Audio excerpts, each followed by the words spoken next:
මොකද මේ කකුලත් උඩ දාගෙන මම කල්පනා කරා හොයාගේ නිවාඩුත් ඉවරයි නේද?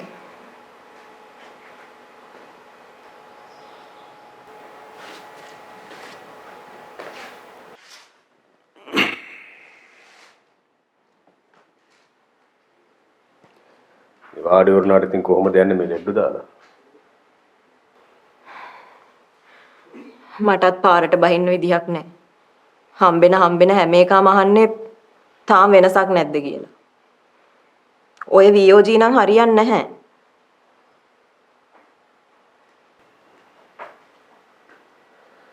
ළමයි හම්බෙන්නත් ගෑනුන්ට පින තියෙන්න ඕනලු. අපේ අම්මා කිව්වේ. එහෙනම් අර ડોක්ටර් ගාව 40ක් විතර පොලිමේ ඉන්නේ. ඒ පින නැති සෙට් එක වෙන්නේ නැති.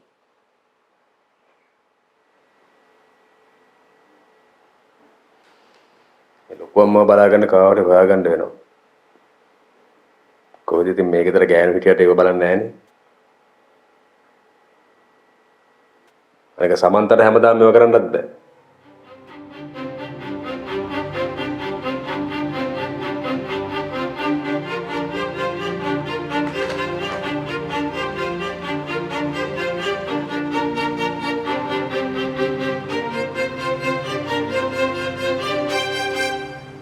කොහොමනවන්නේ අපේ පවුලේ කිරින්නාවක් බලන්න